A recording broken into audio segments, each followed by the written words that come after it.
पहला कलमा माफ़ी का कलमा है जो सुनने में बड़ा अच्छा लगता है, माफ़ करना या माफ़ी मांगना। इसकी तलावत लूका की अंजील उसके 23 बाब उसकी 34 आयत में की गई है। यहाँ पर खुदावंद यीशु मसीह बाप से मुखातिब होकर कहते हैं, बाप इनको माफ़ कर क्योंकि ये जानते नहीं कि क्या करते हैं। इसका सियाक़ो सबाक अगर हम देखें, सियाक़ो सबाक का मतलब है आगे और पीछे का हिस्सा। खुदावंद यीशु मसीह क्यों कह रहे हैं बाप से, ये दुआ कर रहे हैं, शिफायत कर रहे हैं, किन के लिए शिफायत कर रहे हैं, किन के लिए माफ़ी की तलबगारी के लिए खुदा बाप से कह रहे हैं कि इनको माफ़ कर। बेशक बेशुमार लोग थे वहाँ पर मौजूद, जिसमें रोमी भी थे, शागिर्द भी थे, यहूदी भी थे और गैर अक़वाम के लोग भी थे।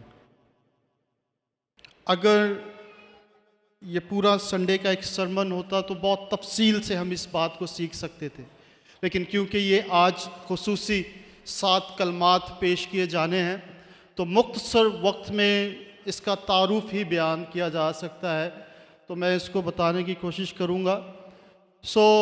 हम सब जानते हैं कि बाइबल मुक़द्दस के 2 अहद हैं, एक अहद अतीक पुराना अहदनामा, एक अहद जदीद नया अहदनामा। अहद अतीक जो पुराना अहदनामा है वो इब्रानी ज़ुबान के अंदर तहरीर किया गया और इब्रानी ज़ुबान में मुआफ़ी के लिए कई एक वर्ड्स, जुमले, लफ्ज़ इस्तेमाल हुए हैं, लेकिन हमने नए अहदनामे की तलावत की है तो यहाँ पर जो माफ़ी ग्रीक के अंदर जो वर्ड इस्तेमाल हुआ है वो है टूलोस। इसका मतलब है आज़ाद कर देना,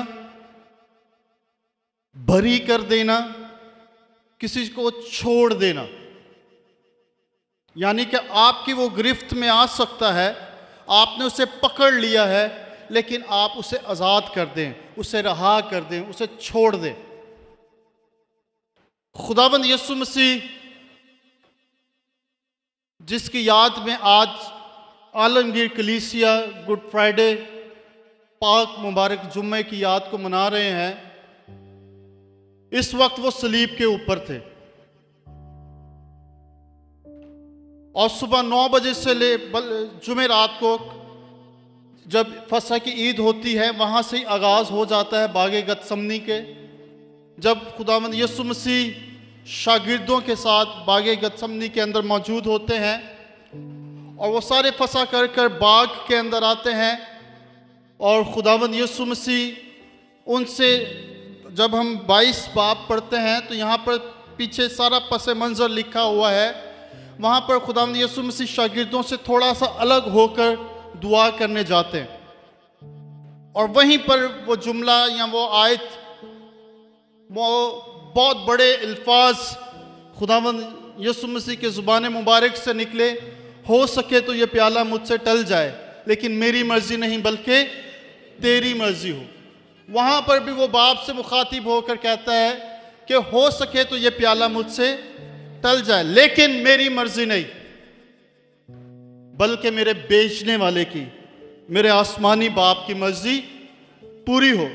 जब खुदावंद यीशु मसीह दुआ कर चुकते हैं तो वो वापस शागिर्दों के पास आते हैं और शागिर्दों को सोते हुए पाते हैं और एक सवाल उनसे करते हैं, क्या तुम 2 पल भी मेरे साथ जाग ना सके?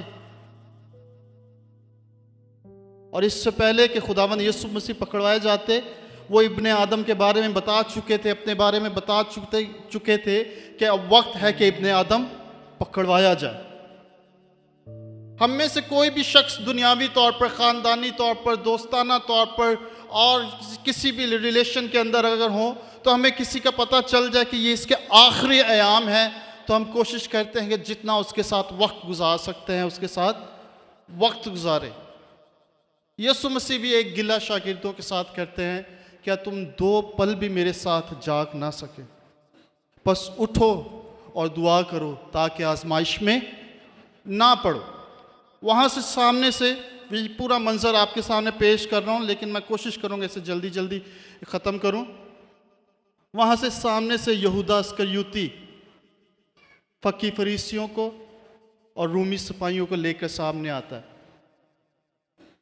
और यीशु मसीह को बोसा देकर क्या करता है, पहचान करवाता है कि यही वो शख्स है जिसकी तलाश में तुम लोग हो। और यीशु मसीह सिपाहियों से, रूमी सिपाहियों से कहते हैं, क्या तुम मुझे डाकू और चोर समझकर लाठी, छुरी और बड़े बड़े ऐसे औजार लेकर आए हो जिससे कैदियों को, डाकुओं को गिरफ्तार किया जाता है? मैं तो तुम्हारे साथ वहाँ भी था, वहाँ भी था, वहाँ भी था, तुम मुझे गिरफ्तार कर सकते थे, पकड़ सकते थे। खुदावंद यीशु मसीह को वो लेकर चले जाते हैं। फिर सामने पेश किया जाता है पिलातुस के सामने। 23 बाब उसकी पहली आयत, ये जानबूझकर मैं थोड़ा आपको पस मंज़र बता रहा हूँ ताकि एग्जैक्ट हमें पता चले कि माफ़ी या ये दुआ खुदावंद यीशु मसीह के मुंह से निकली क्यों और किसके लिए निकली।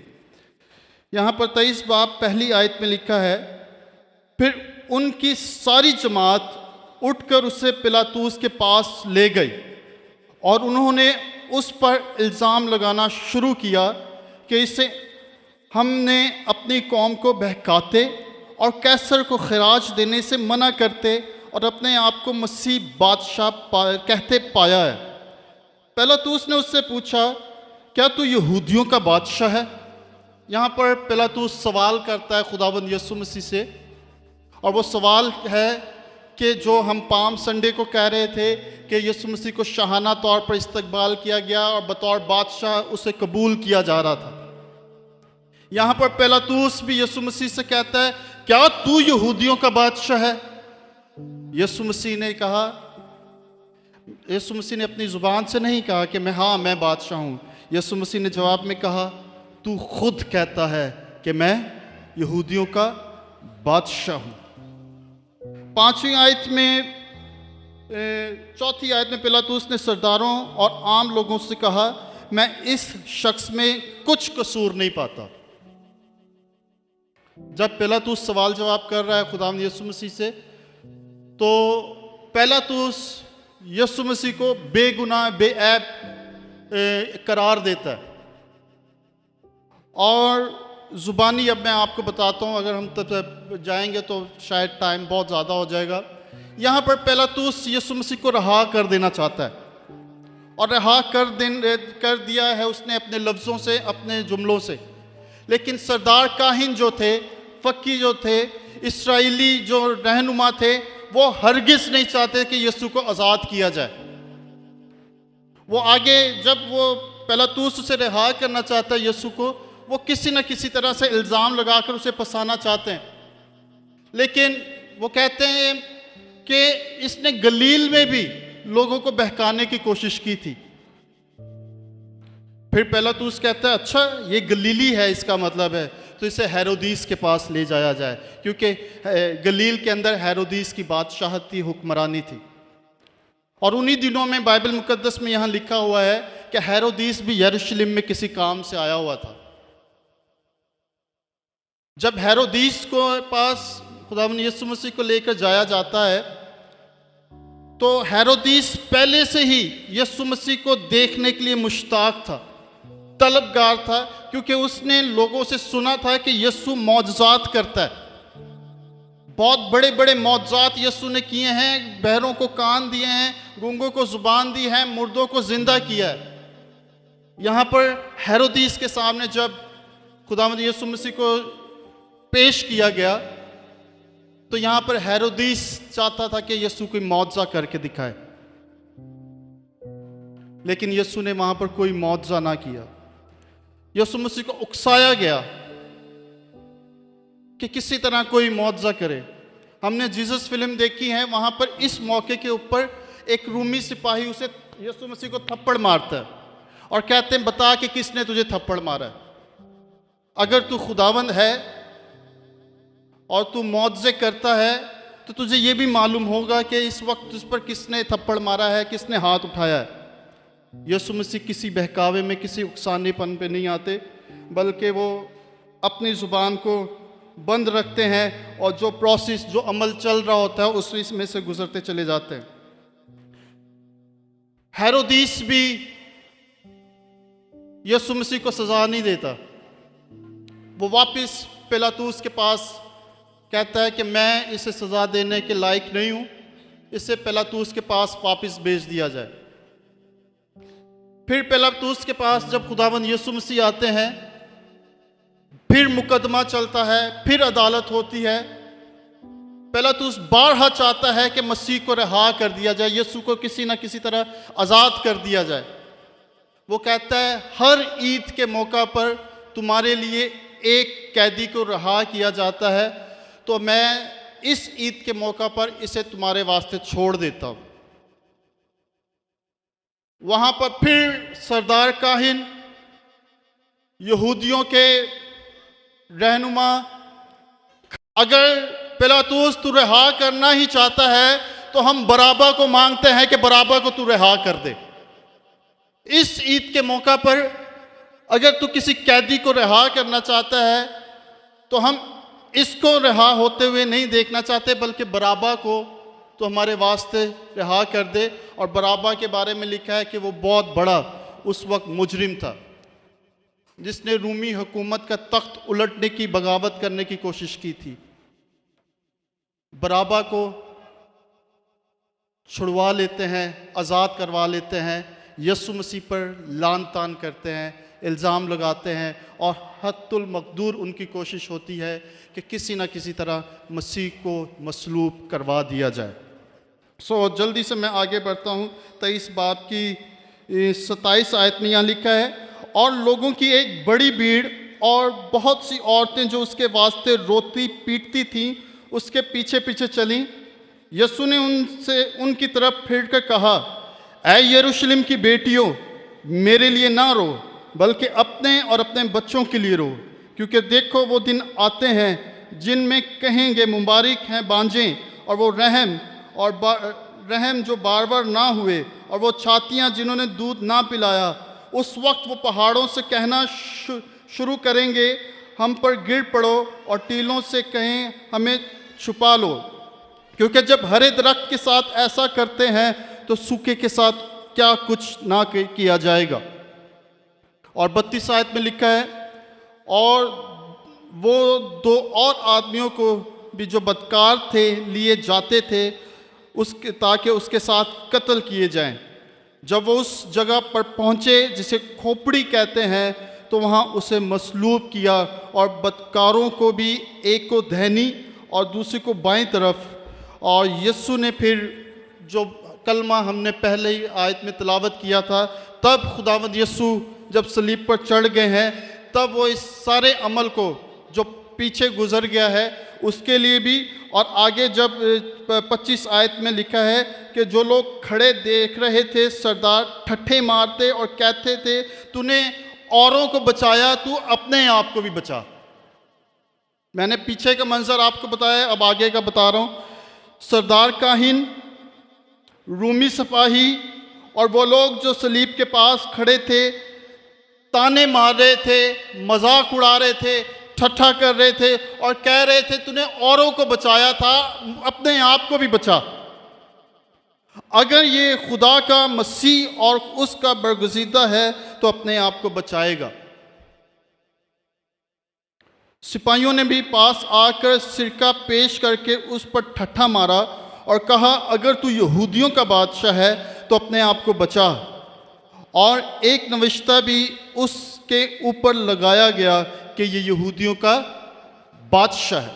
मैंने पीछे और आगे का मंजर आपको बताया है कि यीशु मसीह ने क्यों ये कहा कि ऐ बाप इनको माफ़ कर, क्योंकि ये नहीं जानते। वो हकीकत में रूहानी तौर पर उनकी आंखें नहीं खुली थी, वो मसीह को नहीं जान सके थे, क्योंकि यहाँ के जो बुजुर्ग रहनुमा थे उन्होंने आम लोगों को जानने के लिए कोशिश ही नहीं की थी कि वो यीशु मसीह को जान सकें।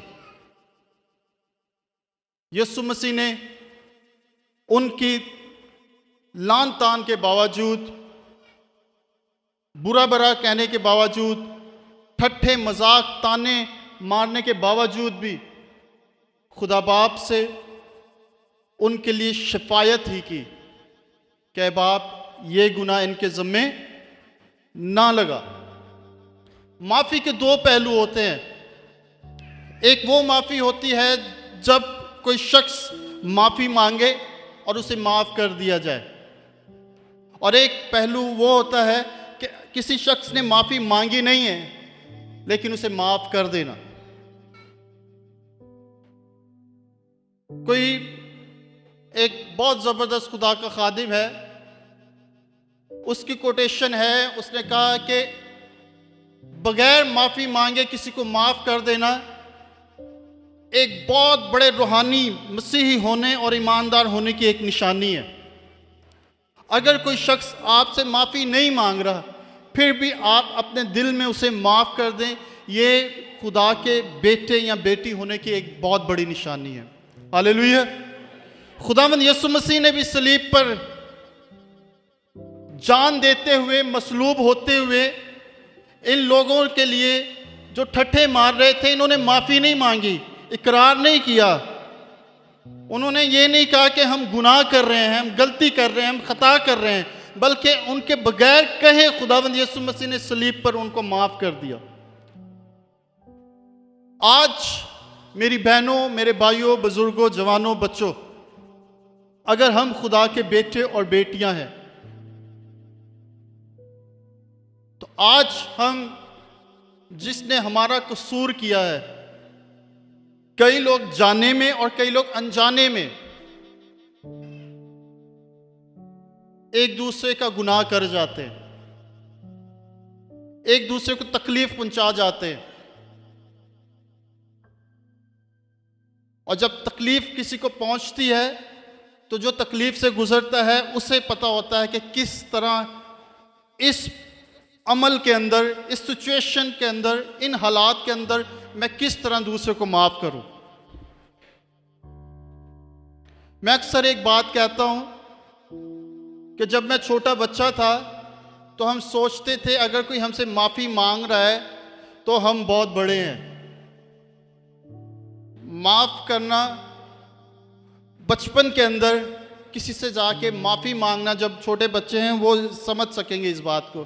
किसी के अंदर, किसी के पास जाकर अगर आपने गलती की है तो इतनी आसानी के साथ सॉरी नहीं कर सकते, और अगर कोई माफ़ी मांगने आता है तो बच्चे इतनी आसानी से फिर वो जब माफ़ी मांगी जाती है तो वो थोड़ा अपने आप को बड़ा महसूस करते हैं कि कोई शख्स, कोई बच्चा मुझसे माफ़ी मांग रहा है। मैं जो बात आपको पॉइंट बताना चाह रहा हूँ वो ये है कि जब कोई अडल्ट हो जाता है, जब कोई बड़ा हो जाता है, उस वक्त माफ़ी मांग लेना बड़ा आसान होता है, माफ़ कर देना बहुत मुश्किल होता है। माफ़ करना इसलिए मुश्किल होता है कि जिस तकलीफ को आपने सहा होता है, उसके दर्द के निशान कई दफ़ा आपको मुसलसल याद आते रहते हैं और वो आसानी से बुलाए नहीं जाते। मैं और भी मिसालें आपको देकर हम इस पैगाम को लंबा हो सकता है, लेकिन मैं मुख्तसर करता हूँ, इसको ख़त्म करता हूँ। अगर हम खुदा के बेटे और बेटियां हैं, वो तकलीफ कम नहीं थी मसलूबियत की। आपके पास सारे इख्तियार हों और फिर भी आप सह जाएं, बर्दाश्त कर जाएं, ये बहुत बड़ी बात है। आप बोल सकते हो, आप कह सकते हो, लेकिन आप खामोश रहें और माफ़ कर दें, ये बहुत बड़ी बात है। यीशु मसीह ने करके दिखाया है और वो चाहता है कि उसके बेटे और बेटियां भी उस अमल को दोहराएं और उसकी तरह ही ज़िंदगी बसर करें। सो खुदावंद आप सबको बरकत दे। कोशिश करें कि खुदावंद यीशु मसीह ने जो नमूना हमें दिया है, हम उसमें कायम रहें, दायम रहें और प्रैक्टिकली तौर पर उसे अप्लाई करने की कोशिश करें। आमीन।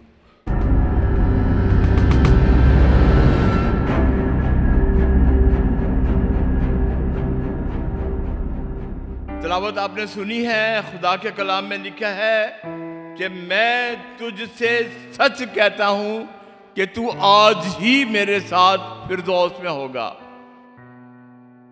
ये बहुत बड़ा दावा है और दुनिया का कोई शख्स, कोई नबी, कोई पैगंबर ये बात किसी को वसूख से नहीं कह सकता था और कह सकता कि तू आज ही मेरे साथ फिरदौस में होगा। याद रखिए, ये दूसरे पहर का जिक्र है जब खुदावंद यीशु मसीह सलीब पर मौजूद थे और उनके दाएं और बाएं डाकुओं को रखा गया था।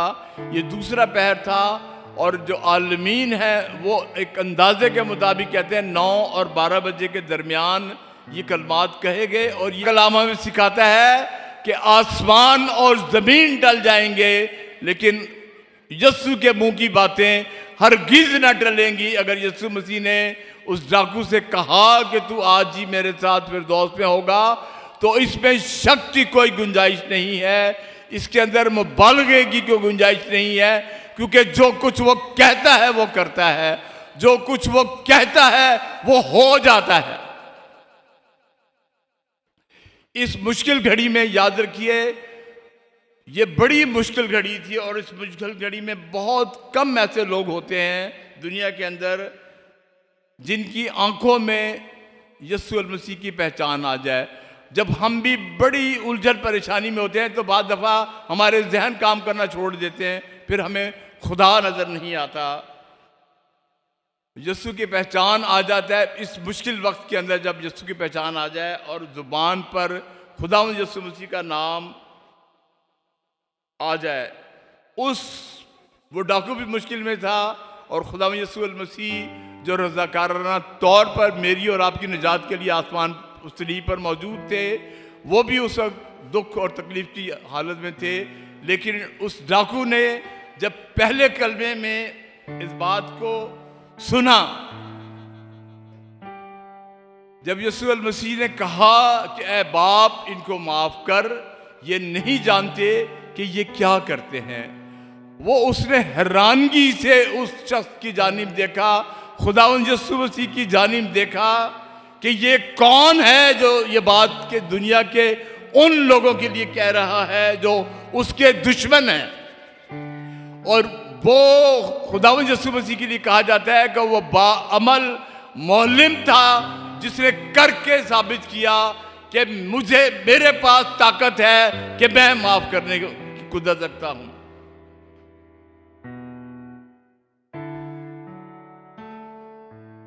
दुख और तकलीफ की घड़ी के अंदर वो डाकू जो मसलूब सलीब पर टंगा हुआ था, उसे बादशाह की पहचान हो गई कि ये कोई आम आदमी नहीं है, ये बादशाह है। इसीलिए उसने कहा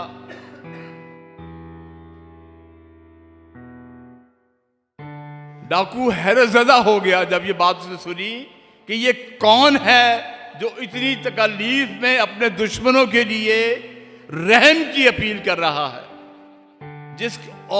जिसके शागिर्द भी जब खुदावंद यीशु मसीह ज़मीनी खिदमत मौजूद थे तो उसके शागिर्द भी हैरानगी के साथ उसके कामों को देखते थे कि ये कौन है जिसकी हवा और पानी भी मानते हैं, ये कौन है जिसकी आवाज से मुर्दे कब्र से बाहर आ जाते हैं, ये कौन है, ये मेरा और आपका यीशु है जो तूफानों में साथ खड़ा हो जाता है, जो आग की भट्टी में उतर आता है, जो सहरा में नदियां जारी कर देता है, जिसके पास जमीन और आसमान का इख्तियार मौजूद है।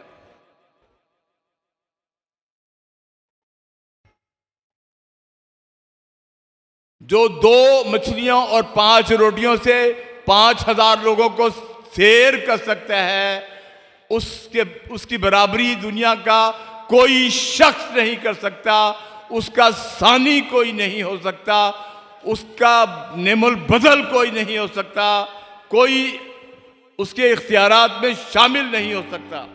मरते वक्त डाकू की निजात इस हकीकत की बड़ी दलील है।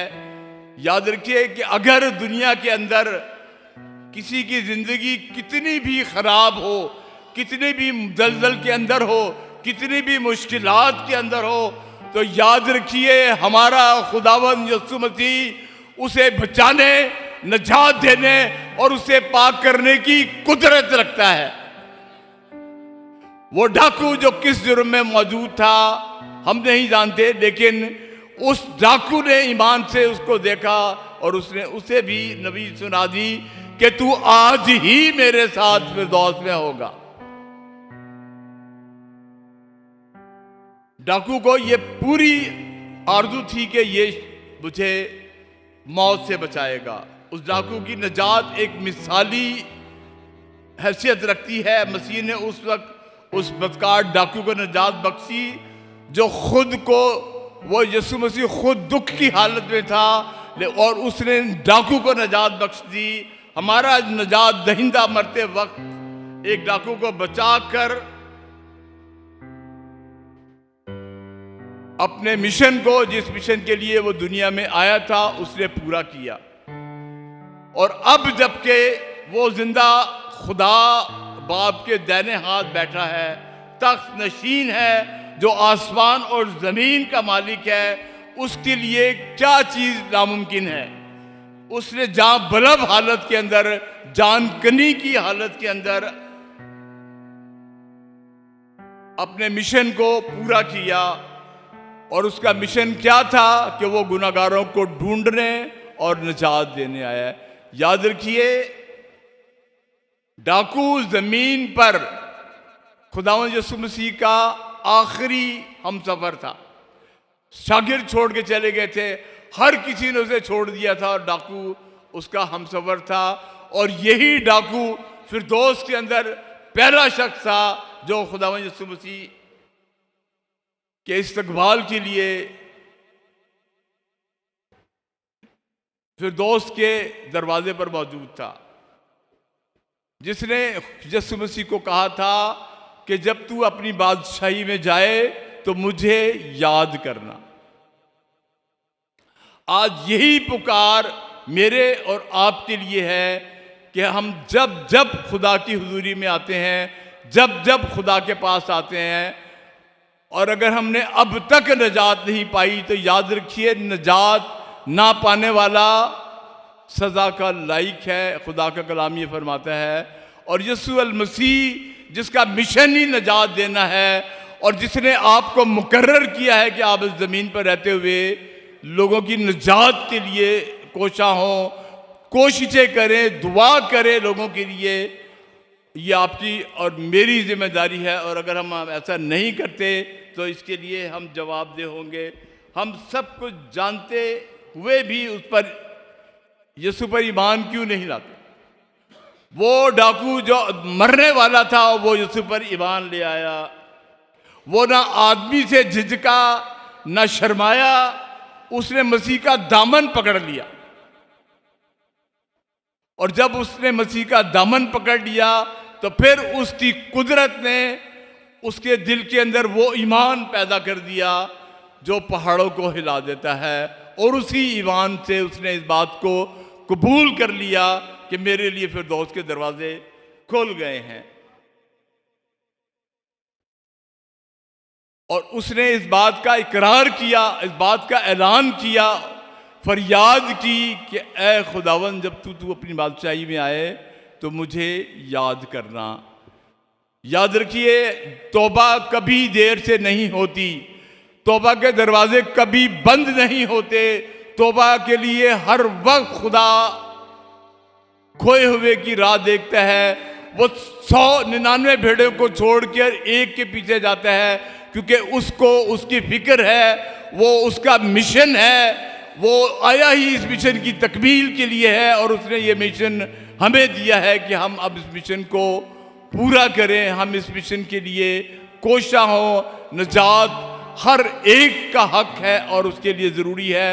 ये बात जो वो झिझका नहीं, वो डाकू शर्माया नहीं, उसे पता था दुनिया देख रही है, लेकिन उसने बगैर किसी खौफ के, बगैर किसी डर के, बगैर किसी शर्म के यीशु पर ईमान लाया। आज हमारे बहुत से बहन भाई हैं जो दुनिया के लोगों से डरते हैं, जो दुनिया में अपने बुजुर्गों से डरते हैं, अपने उन लोगों से डरते हैं जो उनके आलिम हैं कि कहीं वो हमें रोक ले। निकोदेमुस की बानी तो रात के अंधेरे में खुदावंद यीशु मसीह के पास जाते हैं, लेकिन ये डाकू ना झिझका ना शर्माया और इसने इकरार किया। और इसने इस बात को जाना कि यही नजात दहिंदा है, यही मुझे फिरदौस में पहुंचाएगा, यही मेरी जिंदगी को बचाने वाला है। जिसने कहा था कि देख मैं मर गया था, अब जिंदा हूं और अब्दुल्लाबाद जिंदा रहूंगा, ये अल्फाज कोई कह नहीं सकता। जो आसमान पर जिंदा मौजूद है वो यीशु जो मेरा और आपका मुनज्जी है, वो नजात देने के लिए आज हमारे दरमियान मौजूद है। अगर अब तक किसी ने नजात नहीं पाई, नजात के लिए कोशा नहीं है, तो उसके लिए वक्त है कि वो अपने आप को नजात के लिए पेश करे। बगैर नजात के, उस रासबाजी के लिबास के, वो जन्नत में फिरदौस के अंदर दाखिल नहीं हो सकता। जो जानबूझकर उसका इकरार नहीं करता, जो जानबूझकर उसका इनकार करता है, खुदा का कलाम भी पढ़ता है, इंजील भी पढ़ता है, उसका पैगाम भी पढ़ता है और इनकार भी करता है, वो डरता है अपने लोगों से कि लोग क्या कहेंगे। वो इस बात से बाखबर है कि खुदा क्या कहेगा।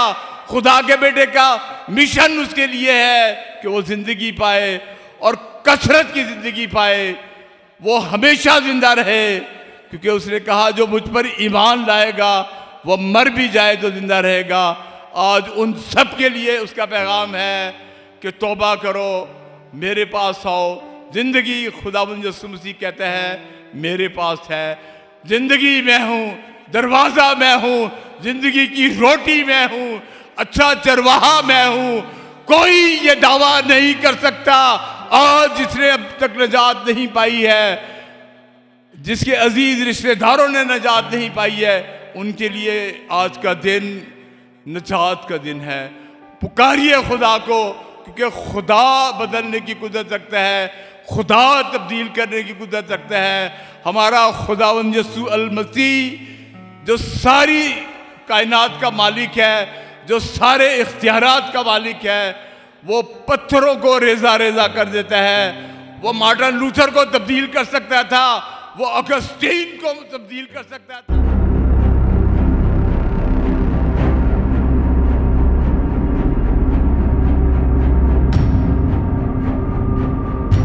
हम देखते हैं कि यीशु मसीह ने सलीब पर जो मोहब्बत का पैगाम दिया है वो बहुत बेमिसाल है। हम देखते हैं कि ये मोहब्बत का सिलसिला आसमान से शुरू होता है और ये मोहब्बत बाप और बेटे की हम देखते हैं कि यूहन्ना की अंजील उसका 3 बाब और उसकी 16 आयत में लिखा है कि पस खुदा ने दुनिया से ऐसी मोहब्बत रखी कि उसने अपना इकलौता बेटा बख्श दिया। बाप को मोहब्बत थी दुनिया से और बाप चाहता था कि मैं दुनिया को बचाऊं। और जब बाप ये ख्वाहिश रखता था तो बाप को एक ऐसे शख्स की ज़रूरत थी जो कि बेऐब हो, जो इस काबिल हो कि इन सारी लोगों के लिए कफारा दे सके। और हम देखते कि बाप को बेटे से भी मोहब्बत है और इस मोहब्बत को देखते हुए बाप ने दुनिया से ज़्यादा मोहब्बत जताई और उसने अपने बेटे को पेश कर दिया। और हम देखते कि बेटे की मोहब्बत देखे कि उसने अपने मकान को, अपने मकाम को, अपने रुतबे को, अपने दर्जे को छोड़ दिया। ये मोहब्बत की बेमिसाल हम देखते हैं कि एक मिसाल है कि यीशु मसीह ने अपना सब कुछ छोड़ दिया, क्योंकि यहाँ पे लिखा है कि तू अपने बाप की इज्जत कर। इज्जत इस बात में नहीं कि कभी कभी कुछ बड़े गुजरे या माँ बाप हो उन्हें सलाम करने में ही इज्जत है। इज्जत इस बात में है कि जब आप अपने माँ बाप की बात का क्या करते हैं, मान रखते हैं। जब आप अपने माँ बाप की खातिर वो काम करते हैं जो आप नहीं कर सकते, फिर भी आप अपने माँ बाप की खातिर वो करें। और हम देखते हैं कि यीशु मसीह ने अपने बाप की उस मोहब्बत को, और जो उसको दुनिया के साथ थी, और यीशु मसीह को भी अपने बाप से भी मोहब्बत थी और दुनिया से भी मोहब्बत थी, इसलिए उसने मोहब्बत को एक बेमिसाल तरीके से पेश किया। उसने अपना सब कुछ छोड़ा और वो ज़मीन पर आ गए। और जब ज़मीन पर आते हैं तो वो एक वतन के वसीला से जब ज़मीन में आए तो हम देखते हैं कि वो अपनी उस माँ को कभी नहीं भूले। यहाँ पे हमने जो कलमा पढ़ा है, यहाँ पे लिखा है कि जब यीशु मसीह सर से लेके पांव तक नहायत दुख में, अजियत में, तकलीफ में मुब्तला हैं, तब भी जब वो सामने निगाह करते हैं तो सामने वो अपनी माँ को देख रहे हैं। और जब अपनी माँ को देखा है तो उससे वो बात याद आई कि तू अपनी माँ की भी क्या कर, इज्जत कर। बाप की तो वो कर ही रहा था, बाप की जगह जगह पे उसने फरमा बरदारी की, बाप की जगह जगह पर उसने मोहब्बत को जताया कि मैं बाप से मोहब्बत करता हूँ। अब वक्त था कि वो अपनी माँ की मोहब्बत को भी जाहिर करे। हम देखते हैं कि बड़ी फिक्रमंदी के साथ वो सलीब पर इतने दुख में भी अपनी माँ को जब खड़े देखा, तो हम बाइबल में देखते हैं कि मुकद्दसा मरियम की यूसुफ से और भी औलाद थी, ना कि सिर्फ यीशु अल मसीह, बल्कि यीशु अल मसीह तो खुदा की कुदरत से इनके बेटे हुए, मगर यूसुफ की और मुकद्दसा मरियम की औलाद थी, और भी बेटे और बेटियां थी। मगर यीशु मसीह एक ऐसे फरमाबरदार बेटे, एक ऐसे दयानतदार बेटे का नमूना है कि उसने अपनी माँ को जब देखा तो उसने उसकी जिम्मेदारी अपने ऊपर ली। उसने ये नहीं कहा कि मेरे और भी भाई हैं, मेरी और भी बहनें हैं, वो ये जिम्मेदारी ले सकते हैं अगर मैं अपनी माँ को छोड़ भी जाता हूँ। क्योंकि आजकल ऐसा होता है, अगर औलाद एक से ज़्यादा हो तो वो क्या करती है, वो दूसरे पे, दूसरा तीसरे पे, या ज़्यादा बस ना चले तो बेटे माँ की और बाप की जिम्मेदारियाँ बेटियों पे डाल देते हैं। मगर हम देखते कि यीशु मसीह ने मोहब्बत को बड़ी खूबसूरती से पेश किया। यीशु मसीह ने, हम देखते हैं कि अपनी माँ को अपनी जिम्मेदारी समझा। उसने बड़ी दयानतदारी से जिस्मानी रिश्तों को भी निभाया है। और हम देखते हैं कि उसने उस शागिर्द से कहा, क्योंकि शागिर्द तो बाकी भी थे, मगर यीशु जिनको जानता था, सब कोई जानता था, मगर हम देखते हैं कि सलीब के पास सिर्फ एक ही शागिर्द था और वो यूहन्ना था। हम देखते हैं कि यूहन्ना को बाइबल मोहब्बत का रसूल कहता है। और देखते हैं कि यीशु मसीह के पास जब यूहन्ना था तो यूहन्ना ने उसे दयानतदार जाना, उसने उसको अपनी मानित जाना कि जैसे मैं अपनी माँ की फिक्र करता हूँ, जैसे मैं अपनी माँ की जिम्मेदारी निभा सकता हूँ, मेरे बाद ये वो शागिर्द है जिस पे मैं भरोसा कर सकता हूँ। और उसने मुकद्दसा मरियम को, अपनी माँ को उसके सुपुर्द किया। हम देखते हैं कि यीशु मसीह जान चुके थे कि अब ज़मीन से मेरा वक्त पूरा होने को है। और हमने देखा कि उन्होंने आसमानी जो ताल्लुक था, आसमानी जो मोहब्बत थी, वो तो कभी भी नहीं छूट सकती थी, मगर उसने जिस्मानी रिश्तों को नाचीज़ नहीं जाना। इसमें एक बहुत बड़ा सबक ये है कि जब हम एक ओहदा चाहते हैं, एक मसीही खादम का, या मसीह में जब आते हैं, जब हम मसीह यीशु को कबूल कर लेते हैं, तो उसमें ये दयानतदारी लाजमी है कि हमें अपने रिश्तों को पहचानने की ज़रूरत है, उनकी अहमियत को जानने की ज़रूरत है। और हम देखते हैं कि सारी चीज़ें मोहब्बत में से ही निकलती हैं। एहसास के बिना मोहब्बत कुछ नहीं। हम देखते हैं फरमाबरदारी के बिना मोहब्बत कुछ नहीं। मोहब्बत अगर आपने देखनी है तो उसके अंदर से जो मुख्तलिफ किस्म के एहसासात निकलते हैं उन पे गौर करें। कभी भी आप देखें कि अगर कोई कलाम में कहता है या कलाम पे चल रहा है मगर उसके अंदर मोहब्बत नहीं, तो खुदा का बंदा पौलुस रसूल कहता है कि वो ठनठनाता पीतल और झनझनाती झांझ है, वो कुछ नहीं है। अगर मोहब्बत ना होती तो आज मैं और आप यहाँ ना होते। अगर मोहब्बत ना होती तो आसमानों पर जो बाप बेटे के दरमियान ये बात, ये सिलसिला चला, ये एक प्लान चला, उसको आज पूरा होता हुआ मैं और आप ना देखते। मोहब्बत के बिना कुछ भी नहीं हो सकता, क्योंकि कलाम कहता है कि खुदा मोहब्बत है और कलाम मोहब्बत है, सलीब का पैगाम मोहब्बत है। क्योंकि हम देखते हैं कि मोहब्बत थी तो बेटे ने क्या की, बाप की फरमाबरदारी की। उसने अपने मकाम को, किसी चीज़ को नहीं देखा। आज जब औलाद के अंदर कोई ऐसी बात हो जो माँ बाप को नापसंद हो, और जब बाप या माँ कहे कि बेटा ये बात ठीक नहीं, ये आदत आप में ठीक नहीं, तो हम अपने माँ बाप को क्या कहते हैं कि आपको क्या पता, आपको, हम जिस दौर में रहते हैं हम आपसे ज़्यादा अक्लमंद हैं, हम ज़्यादा दयानतदार हैं, हम अपने माँ बाप को हकीर और नाचीज़ जानते हैं। मोहब्बत ये है कि आप उनकी बात को माने। मोहब्बत ये है आप उस बात को छोड़ दे, आप उस काम को छोड़ दे, आप उस चीज़ को, उस राह से हट जाए। ये मोहब्बत है। और मोहब्बत का सबसे बड़ा नमूना ये है कि फर्मा बरदारी होनी चाहिए, क्योंकि माँ बाप की इज्जत इसी से होती है। ये कोई इज्जत नहीं कि हम जब कोई बड़े मकाम पे चले जाएं, हम कोई बड़ी हैसियत हासिल कर ले, हम मालो दौलत जमा कर ले और माँ बाप को हकीर जाने। माँ बाप को हकीर जानते हैं। जब बहुत ज़्यादा पढ़ जाते हैं तो तब भी माँ बाप हमारी नज़र में कमतर होने लगते हैं। ये मोहब्बत नहीं। मोहब्बत ये है कि भले हम जज भी बन जाए मगर हमारे माँ बाप हमसे ज़्यादा इज्जत रखते हैं, क्योंकि यीशु मसीह ने सब कुछ अपने बाप के लिए छोड़ा और उसने बाप की फरमाबरदारी की।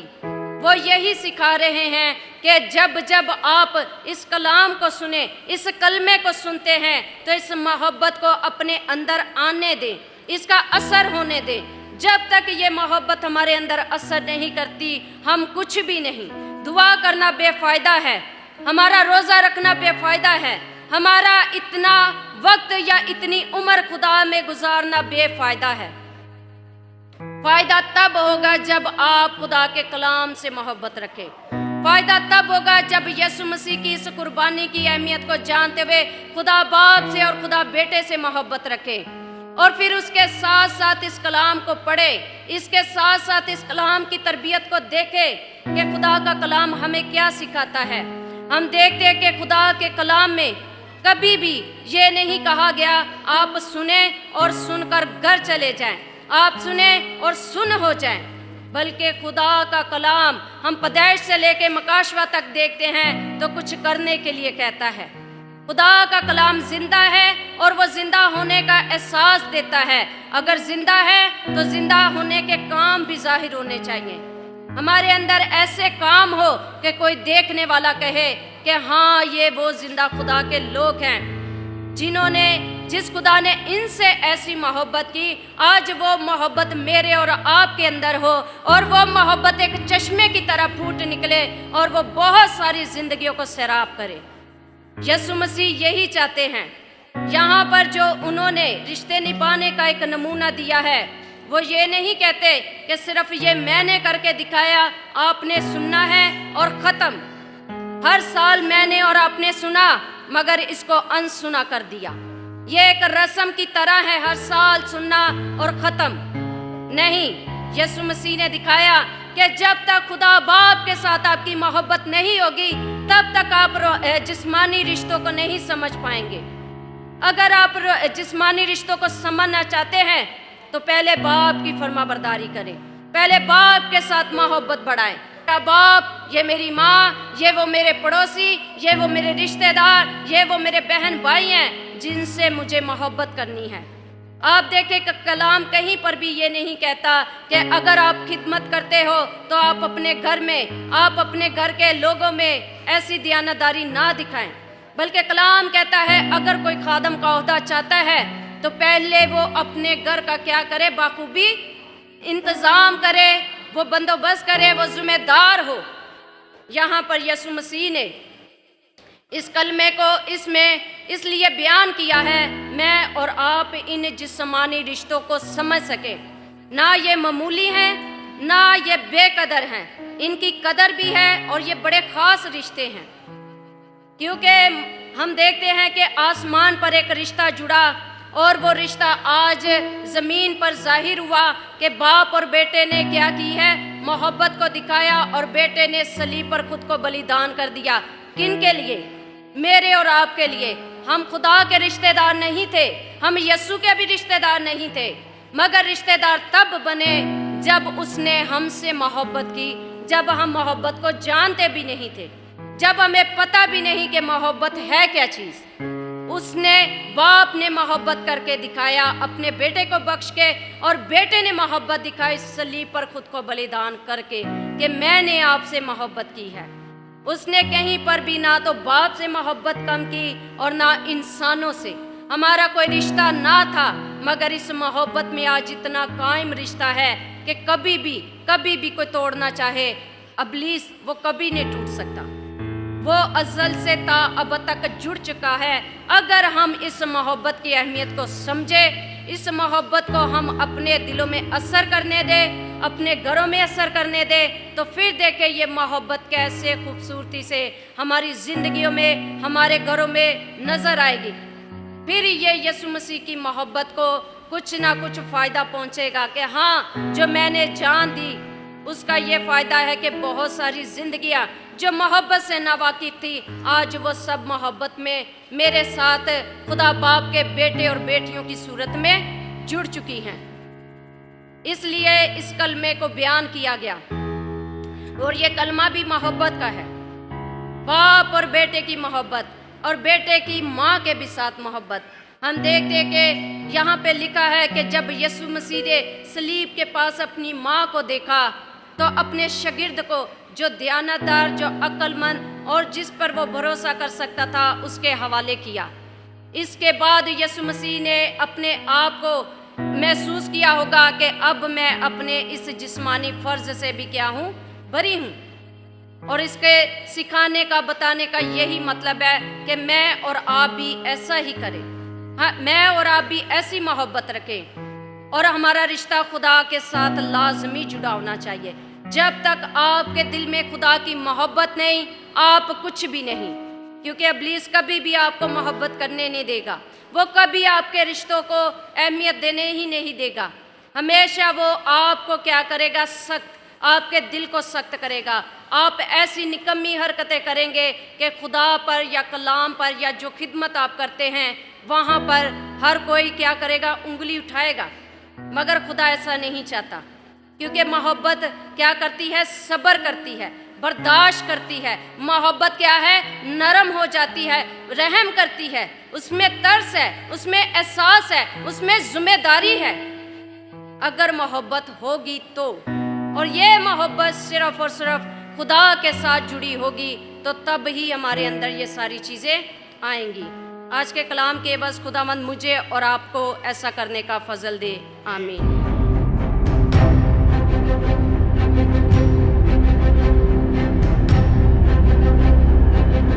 कलाम में लिखा है कि और दोपहर से लेकर तीसरे पहर तक तमाम मुल्क में अंधेरा छाया रहा। ये कैसी तारीखी थी? इस तारीखी का मतलब क्या था? और यीशु ने क्यों जो है वो पुकार कर कहा कि ऐ मेरे खुदा तूने मुझे क्यों छोड़ दिया। यीशु को तकरीबन सुबह 9 बजे जो है वो सलीब पर लटकाया गया और सुबह 9 से दोपहर 12 बजे तक यीशु मसीह ने 3 कलमे जो है वो अदा किए, उनको बयान किया। और जैसे ही 12 बजे सूरज जो है वो अपनी पूरी आबोताब से जो है वो चमक रहा था, लेकिन एक हैरत अंगेज जो है वो वाक़या रूनुमा हुआ और सूरज की रोशनी जाती रही और तमाम मुल्क में जो है वो अंधेरा छा गया। आखिर इस तारीखी का मकसद क्या था? क्या इससे पहले भी कोई ऐसा वाक़या रूनुमा हुआ? जी हाँ, जब यशवा की किताब उसके 10वें बाब की 13 आयत में हम पढ़ते हैं तो वहाँ लिखा है कि सूरज ठहर गया। और इसी तरह ऐसा ही वाक़या दूसरा सलातीन उसके 20 बाब की 11 आयत में खुदा ने सूरज को पीछे लौटा दिया। और फिर जब हम खरूज की किताब उसके 10 बाब की 21 आयत को पढ़ते हैं तो जब खुदा ने मिस्रियों पर आफत भेजी तो सूरज को उनके लिए तारीख कर दिया। और फिर पतरस ने अमाल 2 बाब की 20 आयत में योएल नबी का जिक्र करते हुए भी तारीखी की बात की है। और मुकाशफा 6 में लिखा है कि सूरज तारीख और चांद खून हो जाएगा जब खुदावन वापस आएगा। सो खुदा जब चाहे सूरज को रोक सकता है, उसे तारीख कर सकता है। कुछ लोगों का कहना है कि बहुत गहरे बादल आए थे जिन्होंने सूरज को छिपा दिया, लेकिन लूका 23 की 45 आयत में लिखा है कि सूरज तारीख हो गया और उसकी रोशनी जाती रही। हकीकत ये है कि खुदा ने दिन में रात कर दी थी। खुदा जिसने सूरज को बनाया उसके साथ कभी भी कुछ भी कर सकता है। इस तारीखी का मतलब क्या था? खुदा के कलाम के मुताबिक तारीखी खुदा के गज़ब और उसकी अदालत को ज़ाहिर करती है। मुकाशफा 6 में लिखा है कि जब खुदावन ज़मीन की अदालत करने को आएगा तो तारीखी होगी। तारीखी जो कि अदालत का निशान है। खुदा ने सूरज को इसलिए तारीख कर दिया ताकि गुनाह की सज़ा की ज़ाहरी अलामत हो। और ये अलाही अदालत का जो है वो वक्त था, क्योंकि यीशु मसीह ने हमारी सारी ख़ताएँ, सारी बदकारियाँ अपने ऊपर ले ली, इसलिए उसे इस अदालत का सामना करना पड़ा। और वो चिल्ला उठा कि ऐ मेरे खुदा तूने मुझे क्यों छोड़ दिया। वो हमारे गुनाहों के सबब से छोड़ा गया। उसके ऊपर हमारी ख़ताएँ, हमारे गुनाह थे, इसलिए वो छोड़ा गया। और ये खुदा की मोहब्बत की इंतहा है कि ना सिर्फ उसने अपने बेटे को हमारे लिए इस दुनिया में भेजा, बल्कि अब वो अपने ही बेटे की अदालत कर रहा है, वो भी हमारे गुनाहों की वजह से। क्योंकि यीशु मसीह इस दुनिया में आए ही इसलिए ताकि हमारा कफ़ारा अदा करें।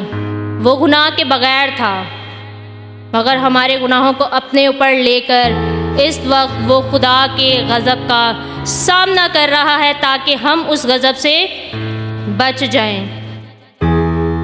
अब जबकि खुदा के गज़ब का प्याला उंडेला जा चुका है तो सज़ा के ख़त्म होने का वक्त है और मौत से ये सज़ा ख़त्म हो जाएगी। उसकी ज़िंदगी का इख्तिताम होने को था। आयत 46 के मुताबिक वो ज़ोर से चिल्लाया। पिछले 6 घंटों से यीशु मसीह बहुत ही ज़्यादा कर्ब में थे। ना सिर्फ जिस्मानी दुख बल्कि बहुत ज़्यादा लानतान, ताने, उसका मजाक उड़ाया जा रहा था। इस सब के अलावा एक और दर्द था जो रूहानी तौर पर गुनाह के लिए खुदा की सज़ा को बर्दाश्त करने का था। खुदा ने तमाम नस्ल इंसानी का हर गुनाह उस पर लाद दिया था और वो खुदा को पुकारता है कि ऐ मेरे खुदा तूने मुझे क्यों छोड़ दिया। ये ज़बूर 22 की पहली आयत के अल्फाज है जो यीशु मसीह ने दोहराए। यीशु ने हमेशा खुदा को बाप कहकर पुकारा, लेकिन ये पहली दफ़ा था कि यीशु ने खुदा को खुदा कहकर पुकारा। हबक्कूक पहला बाब उसकी 13 आयत में लिखा है कि तेरी आंखें ऐसी पाक हैं कि तू बदी को देख नहीं सकता, क्योंकि उस पर हमारे गुनाह लादे हुए थे, इसलिए वो छोड़ा गया।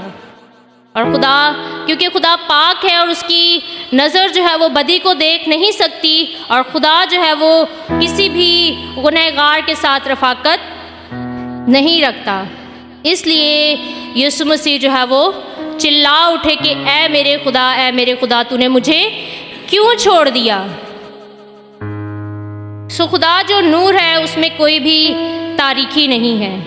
वो हमारी खातिर हमारे गुनाहों का कफ़ारा देने के लिए जो है वो छोड़ा गया, ताकि हमारा मिलाप जो है वो खुदा बाप से हो जाए।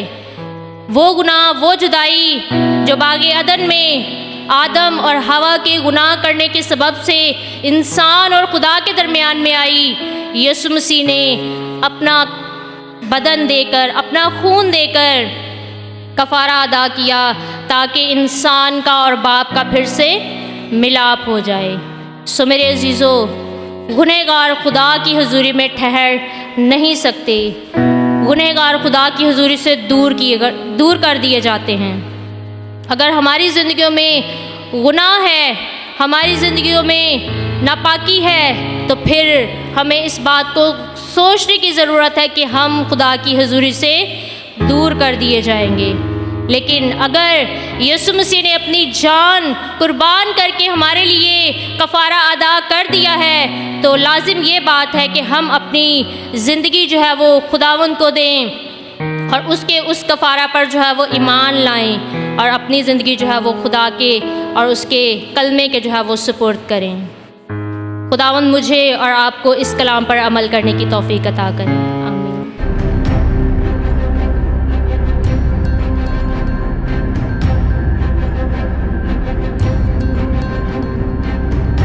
कलमा को बयान करने से पहले मैं एक आयत, कुलसियों के नाम पौलुस रसूल का ख़त, उसका 2 बाब और उसकी 14 और 15 आयत आपके सामने रखना चाहता हूँ। खुदावंद के कलाम में यूँ मरकूम है, और हुक्मों की वो दस्तावेज़ मिटा डाली जो हमारे नाम पर और हमारे खिलाफ थी, और उसको सलीब पर कीलों से जड़कर सामने से हटा दिया। उसने हुकूमतों और इख्तियारों को अपने ऊपर से उतार कर उनका बरमला तमाशा बनाया, और सलीब के सबब से उन पर फतह का शादियाना बजाया। और इसी तरह इब्रानियों 1 बाब, मेरे साथ देखें, इब्रानियों का ख़त उसका 1 बाब और उसकी पहली आयत से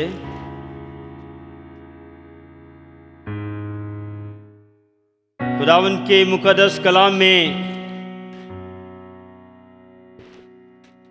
यूं मरकूम है, अगले ज़माना में खुदा ने बाप दादा से हिस्सा ब हिस्सा और तरह ब तरह नबियों की मार्फत कलाम करके इस ज़माना के आखिर में हमसे बेटे की मार्फत कलाम किया, जिसे उसने सब चीज़ों का वारिस ठहराया और जिसके वसीला से उसने आलम भी पैदा किए। वो उसके जलाल का परताव और उसकी ज़ात का नक्श होकर सब चीज़ों को अपनी कुदरत के कलाम से संभालता है। वो गुनाहों को धोकर आलमे बाला पर किबरिया की दैनी तरफ जा बैठा। मेरे अजीज़ों, जब हम खुदावंद के कलाम का मुताला करते हैं तो मैं कुछ तालीमी बातें आपके गोशगवार करना चाहता हूँ। इंसान पर, ईमानदारों पर भी दुख और तकालीफ आती हैं, और यहाँ पर हमारे मुनज्जी पर जिस्मानी दुख का जिक्र है। ये जिस्मानी दुख, जिस्मानी तकलीफ, इतनी बड़ी अजियत मेरे और आपके मुनज्जी मसीहा पर क्यों आई? ये हम सबों के लिए एक सवाल है और सीखने की बात है। बाइबल मुकद्दस इस बात की तस्दीक करती है कि गुनाह के बायस, बदी के बायस, आजमाइश के बायस और खुदा का जलाल जाहिर करने के लिए ईमानदार रास्तबाजों पर दुख तकलीफ आते हैं। इसकी मिसाल हमें यूसुफ की ज़िंदगी से मिलती है, मुकद्दस अय्यूब की ज़िंदगी से मिलती है और मेरे और आपके मुनज्जी यीशु अल मसीह की ज़िंदगी से मिलती है। ये कलमा किस मकाम पर अदा किया गया, ये सीखने की बात है। वो मकाम कौन सा मकाम था, कौन सी जगह थी? कोहे कलवरी, जहां पर मेरे और आपके मुनज्जी ने ये कलमा अदा किया। और दोपहर का वक्त था और ये कलमा, जिस्मानी दुख का कलमा, ये खुदावंद यीशु मसीह ने क्यों अदा किया, क्यों फरमाया, जबकि वो दरियाओं को, पानियों को और हवाओं को थमाने रोकने की कुदरत रखता है।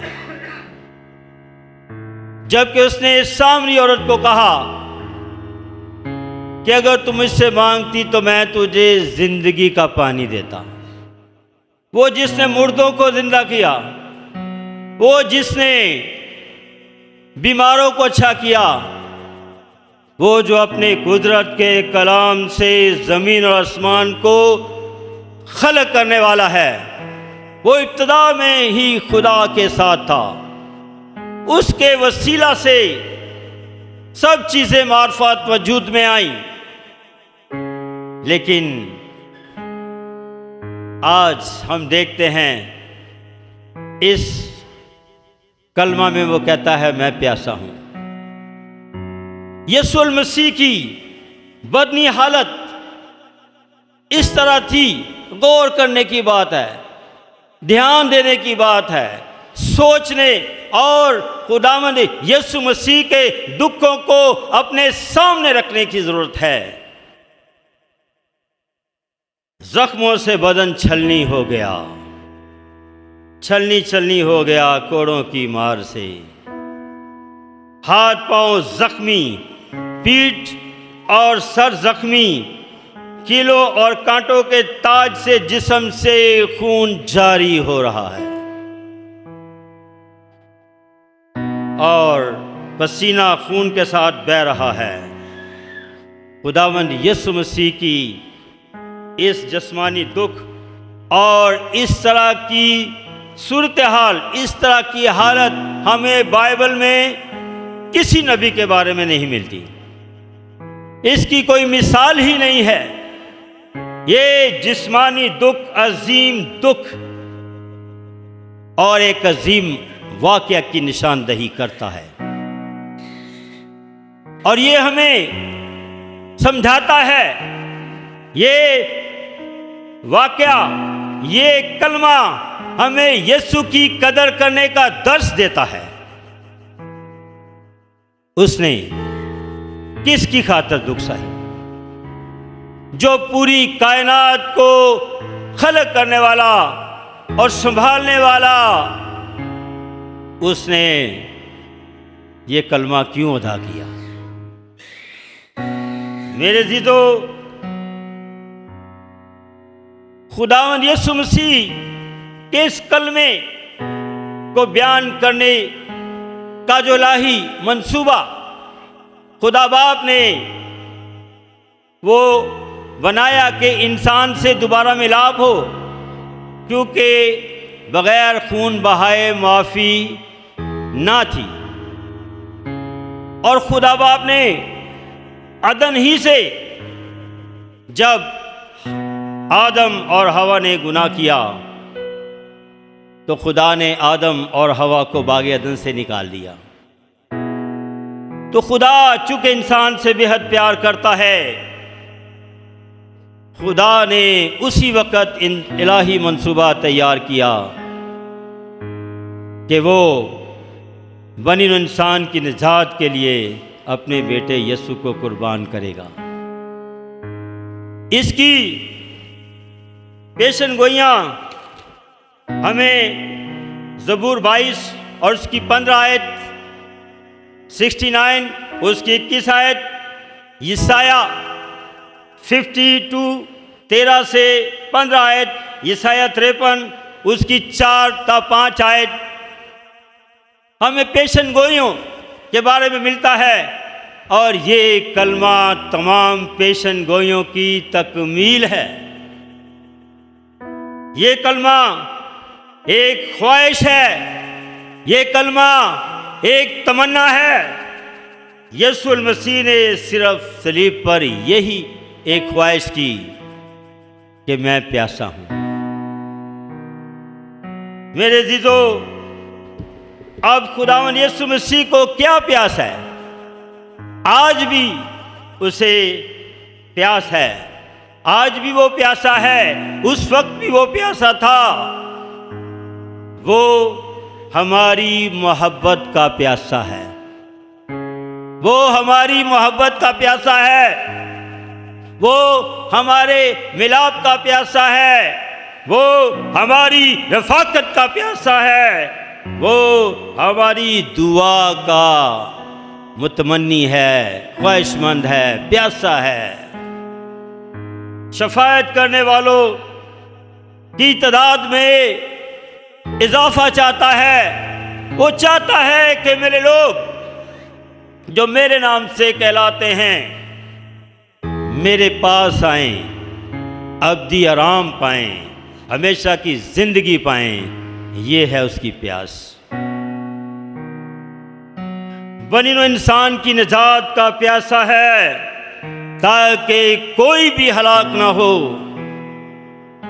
कोई भी जो है वो हलाकत का फर्जंद ना ठहरे, बल्कि यीशु मसीह के पास आए, निजात पाए और हमेशा की अब्दी जिंदगी पाए। ये है उसकी प्यास, ये है उसकी तड़प, ये है उसकी तमन्ना, ये है उसकी ख्वाहिश। उसके हुक्मों की तकमील करने के लिए मेरे जिदो हम पर लाज़िम है कि हम उसके हुक्मों को माने और अमल करें। एक और प्यास है, वो आलमगीर प्यास है। और वो क्या प्यास है? कोई बता सकता है जमायत में? आप खुदावन का कलाम पढ़ते हैं और सीखते हैं जी, बहुत अच्छा। हाँ जी, सुने वो प्यास क्या है। और ये हर एक के लिए लाजम है, हर एक मसीही के लिए लाजम है। तुम तमाम दुनिया में जाकर सारी खलकत के सामने अंजील की मुनादी करो। जो ईमान लाए उसे बाप और बेटे और रूह कुद्दस के नाम पर बपतिस्मा दो। ये आलमगीर है। पूरी दुनिया में यीशु की गवाही देनी है। वो चाहता है मेरे गवाह बनो, ये उसकी प्यास है, ये वो चाहता है, ये उसकी मर्जी है कि हम उसके गवाह बने। खुदावंद यीशु मसीह ने फरमाया, जो मेरी खिदमत करेगा बाप उसकी इज्जत करेगा। और मेरे अज़ीज़ो, खुदावंद की खिदमत करने में दुख भी आते हैं, तकलीफ़ें भी आती हैं, परेशानियां भी आती हैं, मसाइल भी हैं, तंगी भी है, भूख भी है, प्यास भी है। लेकिन मेरे अज़ीज़ो, जो इनको सहता है उसके लिए सरफराजी और अब्दी जिंदगी का ताज है।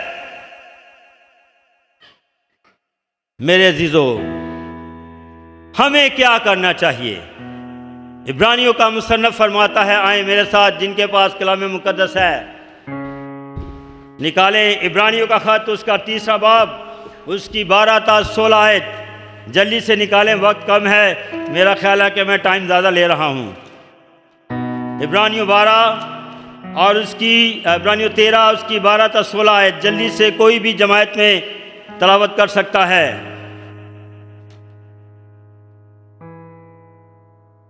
जी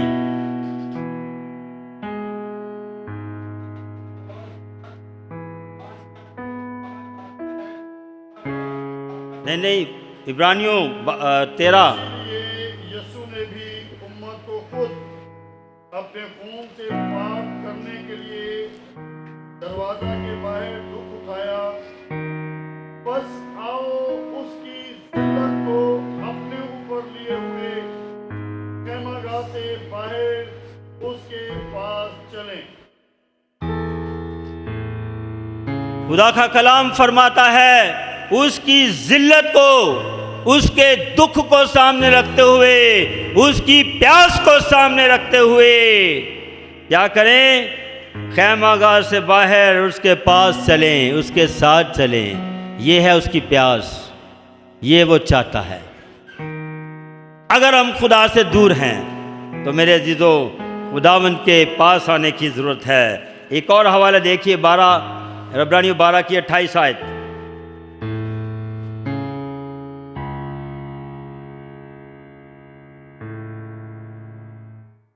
बस हम वो बादशाही पाकर जो हिलने की नहीं, उस फजल को हाथ से ना दें जिसके सबब से पसंदीदा तौर पर खुदा की इबादत खुदा तरसी और खौफ के साथ करें। खुदा की इबादत कैसे करें? खौफ के साथ। ये भी ख्वाहिश है, इसकी भी प्यास है खुदावंद यीशु को। मेरे अजीजों, कलाम खुदा में लूका की इंजील में लिखा है कि बेखौफ हमेशा उसकी इबादत करो। हम पर क्या फर्ज है, हम पर क्या लाजिम है?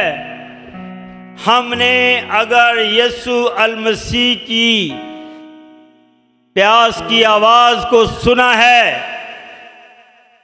उसको अपने ज़हनों में रखें।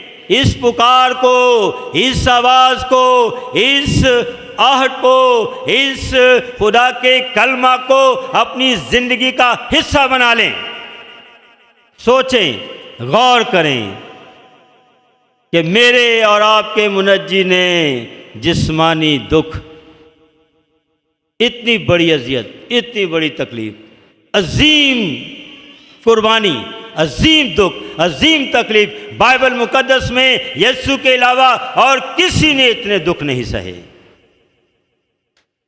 क्या मैं अपनी जिंदगी से खुदावंद के नाम को जलाल दे रहा हूं? क्या जो प्यास, जो तमन्ना, जो ख्वाहिश जो खुदावंद की है, मैं उसे पूरा कर रहा हूं कि नहीं? मैं खुदावंद के जलाल के लिए गवाही देना चाहता हूं।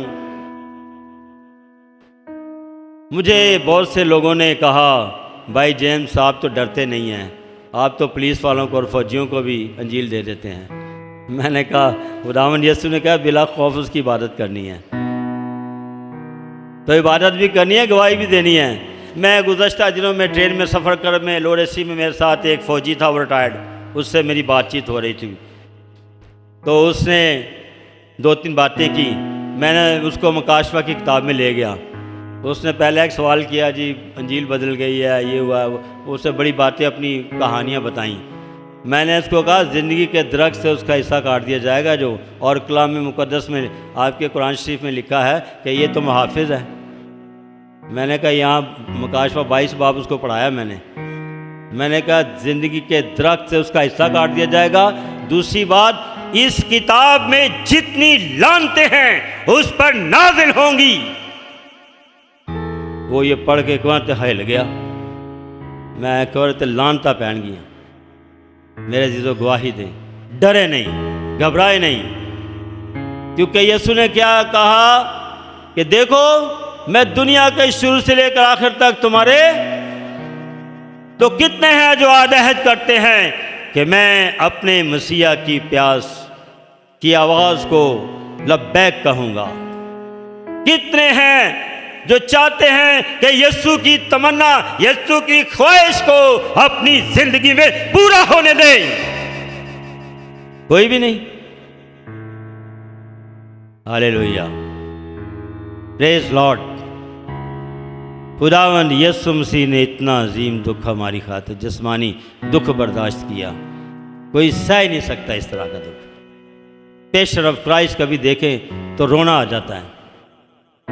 क्या मैं अपने मसीहा की उस जिस्मानी दुख की कदर कर रहा हूं या नहीं? अगर नहीं कर रहा तो आज सोचने का मकाम है, आज गौर करने का मकाम है, आज इरादा करने का मौका है। आज हमें सोचना है कि मैं अपने मसीहा के जिस्मानी दुख को, जिस्मानी अजियत को, जिस्मानी तकलीफ को हमेशा सामने रखते हुए उसके नाम को जलाल दूंगा। वो अजीम दुख मेरे और आपके लिए उसने बर्दाश्त किया। खुदावन आज के कलाम के वसीला आप सबों को ऐसा करने की तौफीक अता फरमाए।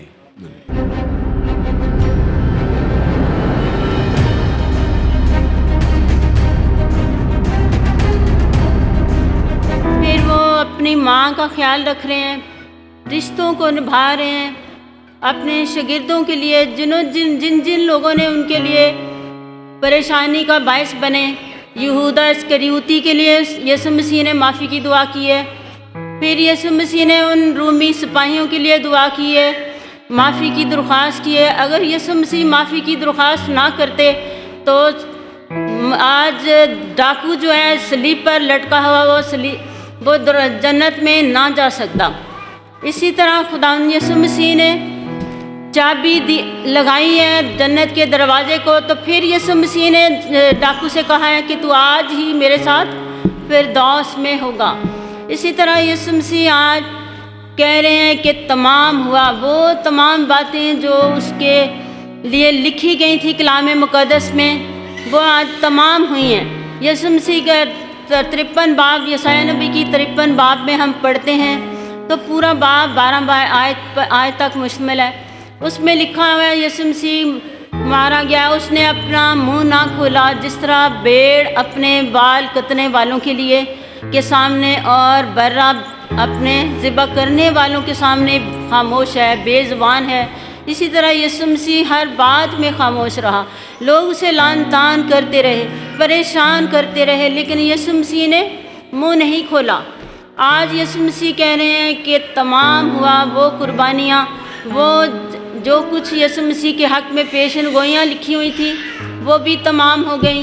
वो कुर्बानियाँ जो साल हर साल गुजारी जाती थी वो भी तमाम हो गई। जो ये पुराने अहदनामे की कुर्बानियाँ इसराइल गुजरानते थे, यीशु मसीह ने अज़ली कुर्बानी दी है, जिसके बाद कोई कुर्बानी जायज़ नहीं है। जो उसकी कुर्बानी पर ईमान रखते हैं वो उस कुर्बानी पर ईमान रखते हैं और दूसरी कुर्बानियों को नहीं करते। आज दुनिया में बहुत सारी कुर्बानियाँ लोग करते हैं।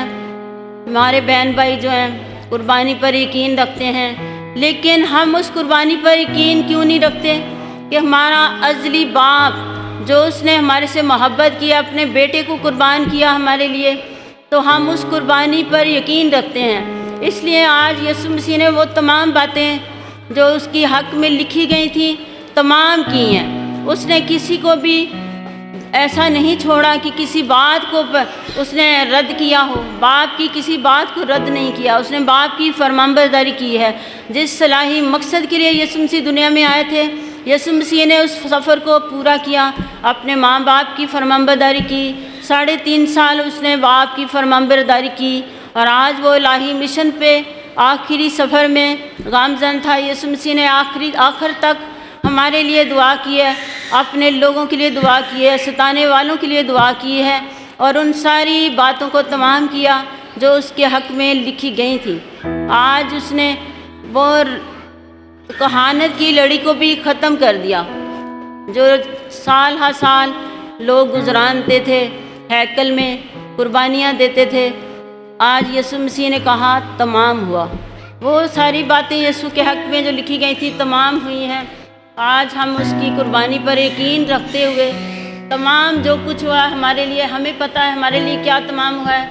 हमारे लिए निजात का दरवाज़ा खोला गया है, हमारे लिए माफ़ी का दरवाज़ा खोला गया है, हमारे लिए यीशु के खुदा के साथ मेल मिलाप का दरवाज़ा खोला गया। जो बाग अदन से दीवार खड़ी थी यीशु के खून से वो गिर गई है। आज हम उसको बाप कहकर पुकार सकते हैं। गैर कौमें से खुदा कहकर पुकारती हैं, लेकिन हमारे लिए खुदा ने बेटे को कुर्बान करके अपने साथ रिश्ते को दोबारा फिर से कायम किया है, ताकि हम उसे बाप कहकर पुकार सकें। किसी कौम को ये हक नहीं है कि वो खुदा को बाप कहे। जो उस पर ईमान रखते हैं, जो उसकी कुर्बानी पर ईमान रखते हैं, उसकी निजात पर ईमान रखते हैं, वो उसे बाप कहकर पुकारते हैं और उससे दुआ करते हैं, और खुदा जो है उनकी दुआओं को सुनता है और जवाब देता है। आज हमें उसकी कुर्बानी पर ईमान रखने की ज़रूरत है। उसको बाप कहकर पुकारते हैं, उसको बाप समझने की ज़रूरत है, उसकी इज़्ज़त करने की ज़रूरत है। एक बाप की जिस तरह हम दुनियावी बाप की इज़्ज़त करते हैं, उससे कहीं बढ़कर आसमानी बाप की इज़्ज़त करने की ज़रूरत है हमें। आज हम उसकी कुर्बानी पर यकीन रखते हुए अपनी इन सारी बुराइयों से, अपनी सारी खताओं से यीशु मसीह के सामने, खुदा के सामने इकरार करें और खुदा को बाप कहकर पुकारें, जिसके वसीले से, खुदा यीशु मसीह के वसीले से हम उसे बाप कहकर पुकारते हैं। यीशु ने वो सारी बातें अपने हक़ में पूरी की हैं, उन बातों को तमाम किया है। जो कुछ उसके हक़ में लिखा गया था, आज सारी बातें पूरी हो गई हैं और उसने निजात के काम को कंप्लीट किया है, पूरा किया है। बाप ने जिस मिशन के लिए उसको भेजा था, उसने पूरा करके सारी बातें तमाम करके हमें आज़ाद किया है उस लानत से, उस बीमारियों से, परेशानियों से। उन्हें शिफा का काम भी किया उसने ज़िंदगी देने का काम भी किया है, उसने निजात का काम भी किया है। जो कोई उस पर ईमान लाता है हलाक नहीं होता, बल्कि हमेशा की ज़िंदगी पाता है। आज हमें भी उस पर ईमान रखने की ज़रूरत है, क्योंकि खुदावंद यीशु मसीह ने हमारे लिए कफ़ारा दिया है। उसने लानतान बर्दाश्त की है। उसने ऐसे ऐसे लोगों की, जब यीशु के मुंह पर थूक रहे थे, मैं उसको देख नहीं सकती, लेकिन वो मंज़र जब हम देखते हैं तो हमारी आँखों में कलम बंद हो जाते हैं और हम इसे गौर करने के लिए खुदा हमें मजबूर करते हैं वो मंज़र कि हम उन बातों पर गौर करें। यीशु ने हमारे लिए क्या किया है। ये हकारत अंगेज़ वो आदत उनकी, एक बुराई उनके अंदर के थूक रहे हैं यीशु के मुंह पे, लेकिन हम आज उसकी मोहब्बत को अपने दिलों में लें, उसकी माफ़ी को अपने दिलों में लें। यीशु ने वो कुंजी खोली है, वो हथियार हमें दिया है जो माफ़ी का हथियार है, जिसको हम इस्तेमाल करें तो दुश्मन मर जाएगा, लेकिन वो हमारा दोस्त बन जाएगा।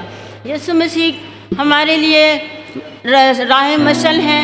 उसने हमें नमूना दिया है माफ़ करके माँ बाप की इज़्ज़त कैसे करनी है, अपनी खुदा के काम को जारी कैसे रखना है, निजात के काम को हमने कैसे करना है, उसकी प्यास को कैसे बजाना है। आज हम ऐसे कामों के लिए अपने आप को पेश करें और यीशु के सारे उस काम को, उसको मिशन को पूरा करने के लिए यीशु ने हमें दिया है, मिशन दिया है, और हमें उस काम पर पूरा उतरने के लिए आज हम उसके इस मिशन को पूरा करके उसी खुशी को, उसकी प्यास को ख़त्म करें। आज हमारा मिशन जो भी है, हम कमज़ोर हैं, इंसान होते हुए हम कमज़ोर हैं, लेकिन हम कर नहीं सकते, डर लगता है लोगों से, लेकिन यीशु हमारे साथ है। यीशु ने कहा दुनिया के आखिर तक मैं हमेशा तुम्हारे साथ हूँ। तो आज हमें यीशु को अपने साथ रखने की ज़रूरत है। अगर हम ख्यालों में, अपने जहन में, अपनी सोचों में यीशु को साथ रखते हैं तो वो हमेशा हमारे साथ रहता है। जब हम उसे अपने से दूर रखते हैं तो वो हमें छोड़ देता है, अब हमारी बुराइयों की वजह से, हमारे गुनाहों की वजह से। तो आज हमें यीशु मसीह के साथ रहने की ज़रूरत है और उसे अपने दिल में रखने की ज़रूरत है। उसके दुखों पर गौर करें, उसकी सारी बातों पर गौर करने की ज़रूरत है। आज हम अपने आप को यीशु के लिए पेश करें और उसके इरशाद आज़म के लिए काम करें।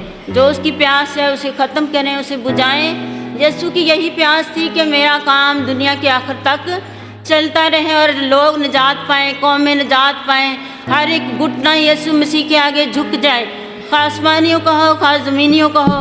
आज हमें उसके लिए काम करने की ज़रूरत है। आज हमारी ज़िंदगियाँ उसके लिए वक्फ हो जाएं। सारे कलमात के लिए भी शुक्रगुजारी करती हूँ उसने हमारे लिए काम किया है, निजात का काम किया है। उसने अपनी ज़िंदगी को नहीं देखा। ज़िंदगी से बढ़कर कोई चीज़ नहीं होती। यीशु ने उनको भी माफ़ किया जो उसकी जान ले रहे थे, जो उस पर लान तान कर रहे थे। आज हमें भी ज़रूरत है कि जो हमें बर्दाश्त नहीं करते, जो हमें परेशान करते हैं, उन्हें माफ़ करने की ज़रूरत है और यीशु के इस मिशन को पूरा करने की ज़रूरत है। यीशु मसीह के नाम से, इस कलमे के वसीले से मुझे और आपको सबको बरकत मिले। आमीन।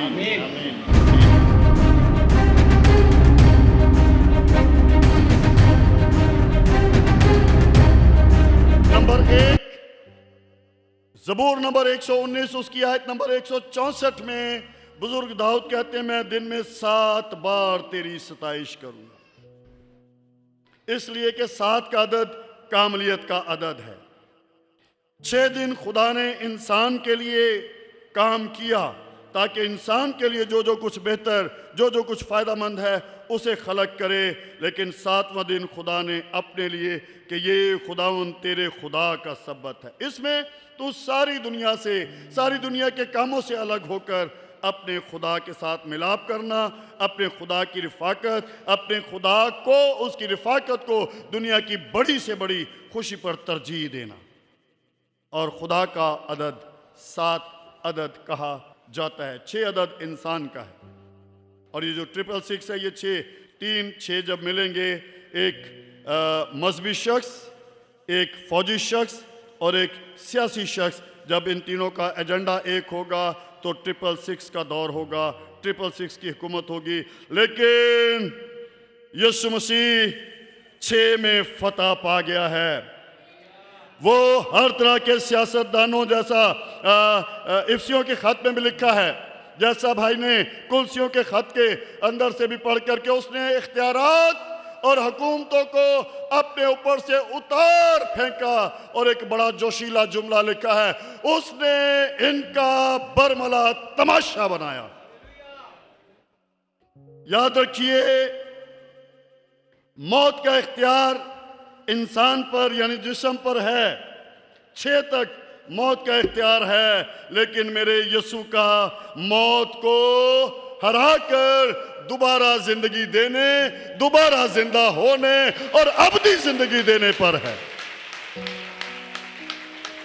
इसलिए यीशु को जानना, रवायती मजहबी होना, ये किसी के लिए रूहानी फायदे का बायस कभी नहीं हो सकता।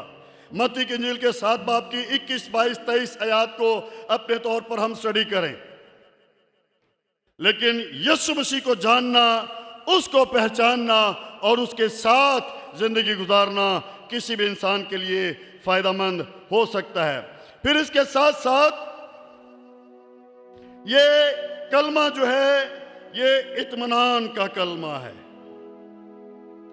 फतह पाने के बाद जो जश्न है, फतह पाने के बाद जो आराम है, ये कलमा हमारी तवज्जो उस तरफ लगाता है कि जब ये जिस्म मर जाएंगे, मिट जाएंगे, जब खुदा की अदालत जो उसने इंसानों के लिए अपने कानून का हिस्सा बनाकर रखी हुई है, रास्तबाजों की भी अदालत होगी, लेकिन रास्तबाजों को रास्तबाजी में ज़िंदगी गुजारते हुए अगर हम यहाँ से जाते हैं तो रोमियो 8वें बाब की पहली आयत कहती है, जो मसीह यीशु में हैं उन पर सजा का हुक्म नहीं है।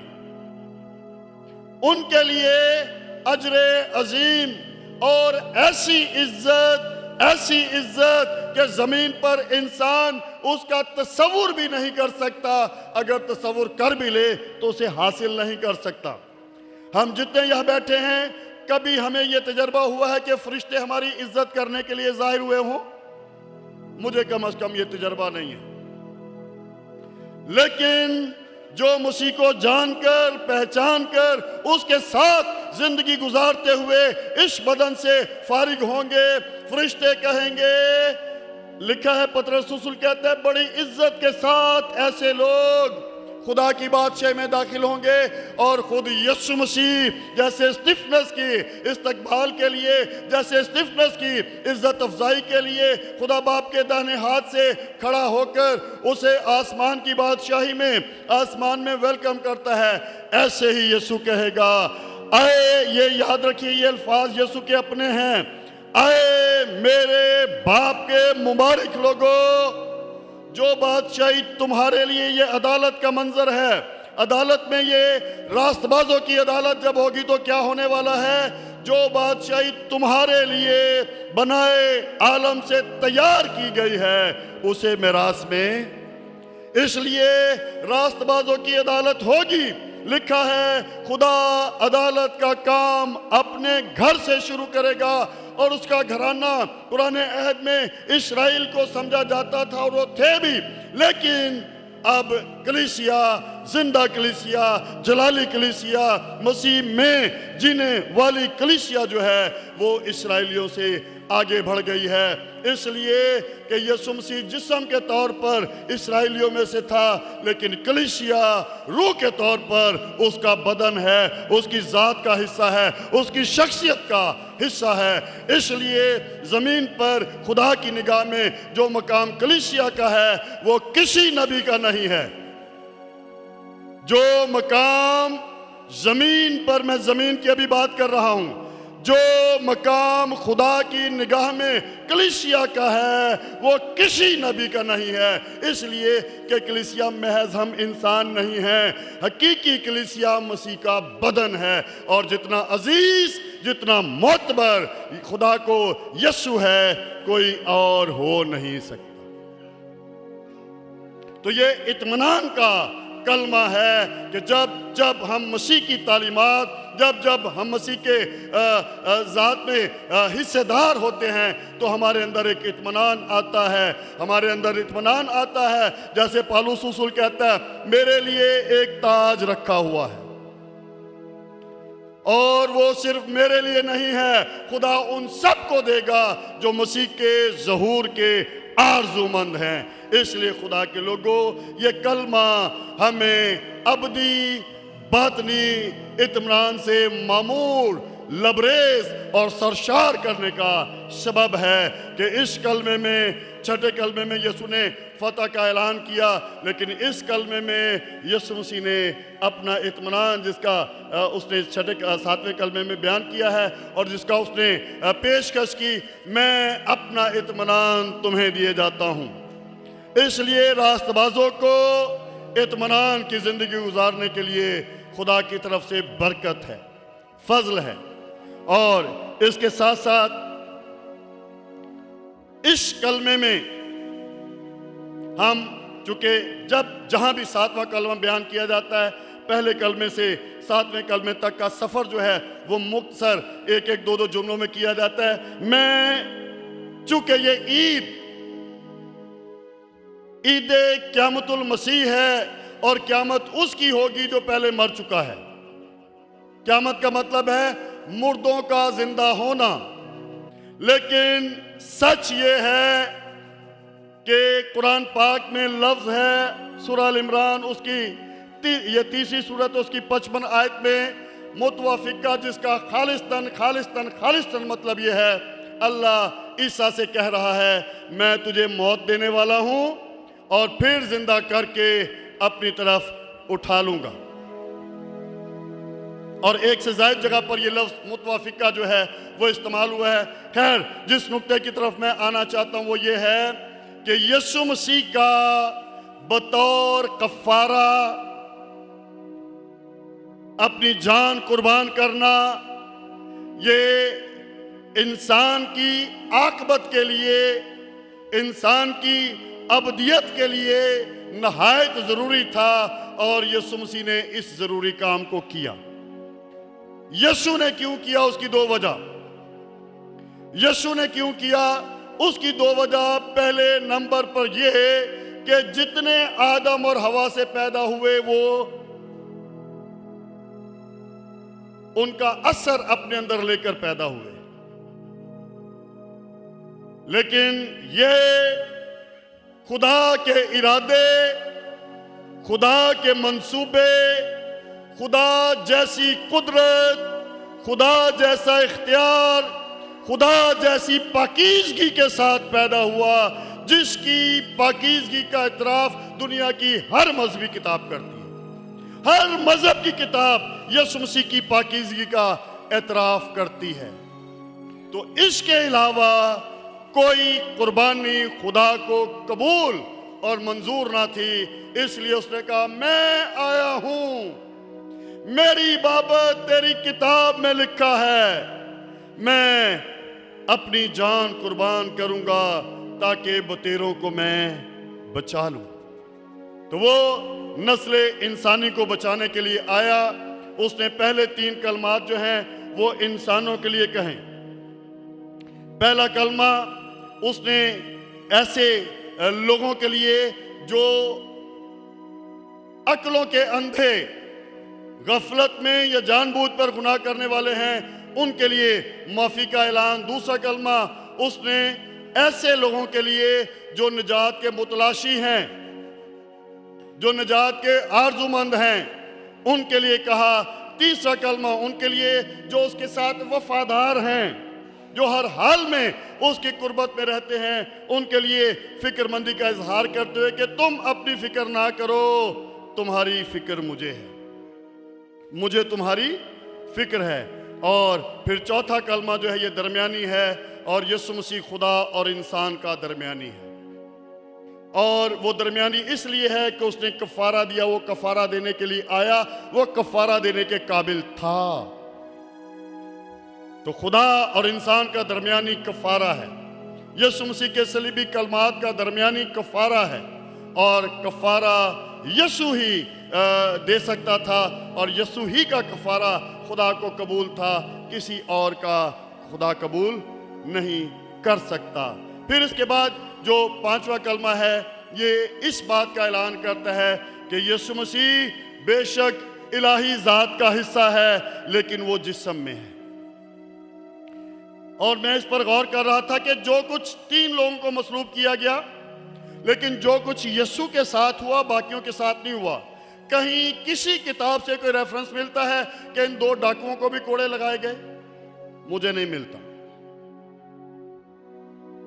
कहीं हमें मिलता है कि जिस तरह एक ही रात में, रात 12 बजे के बाद से लेकर सुबह तक जो है वो मुख्तलिफ 5 औकात में, कभी पिलातूस की अदालत में, कभी सरदार काहिन की अदालत में, कभी हेरोदीस की अदालत में, मुख्तलिफ जगह 5 बार एक ही रात में यीशु को दौड़ाया, तरह तरह के सवाल किए, मुंह पर थप्पड़ भी मारा, थूका भी, सर पर कांटों का ताज पहनाकर मारते थे कि कांटे चुभें, कोड़े मारे गए, जो कुछ कर सकते थे किया। ये जिस्म पर हो रहा था, याद रखिए, ये सारा दुख किस पर हो रहा था? ये सारा जुल्म जिस्म पर हो रहा था। इन सारी चीज़ों को बर्दाश्त कर रहा है। आखिरी बात जो मैं ख़त्म करने से पहले कहना चाहता हूँ, याद रखिए यीशु मसीह को रोमियो की सज़ा मार नहीं सकी।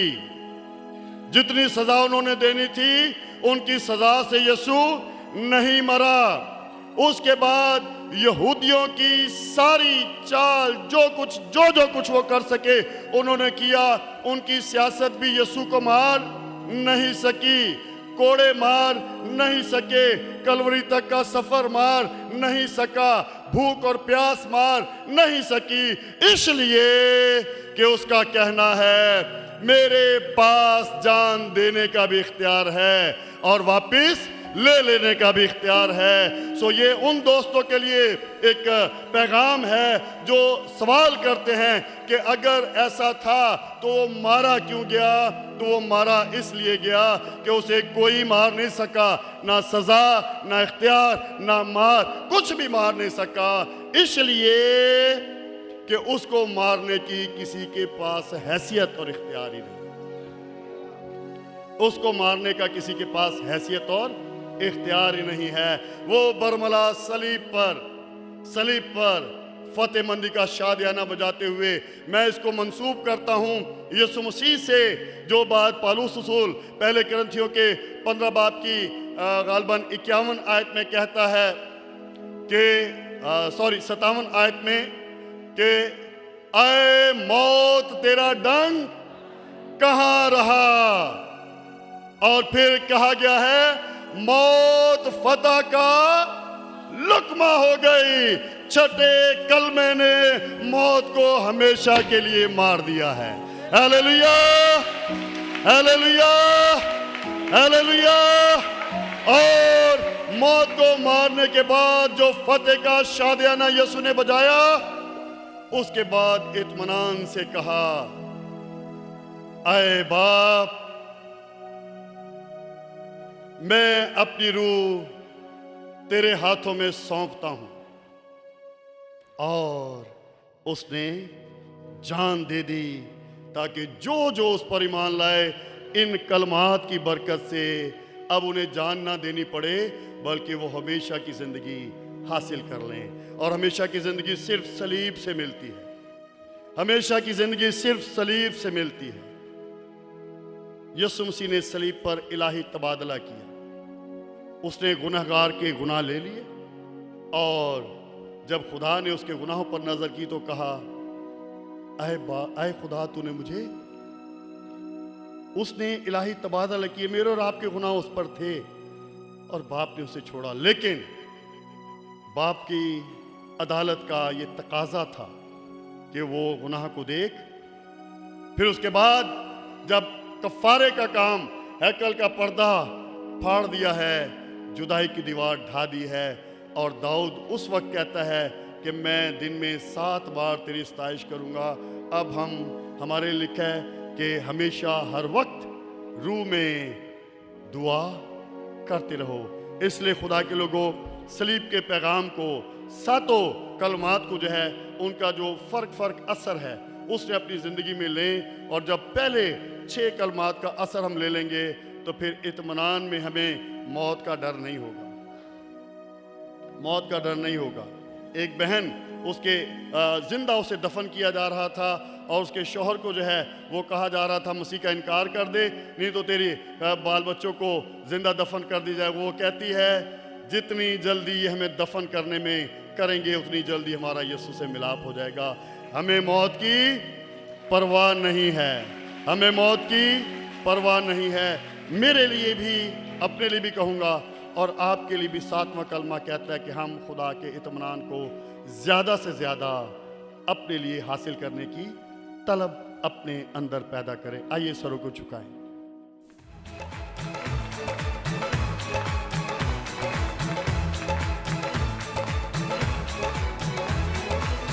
दिन है खुशी का, हालेलुया, मैं जिंदा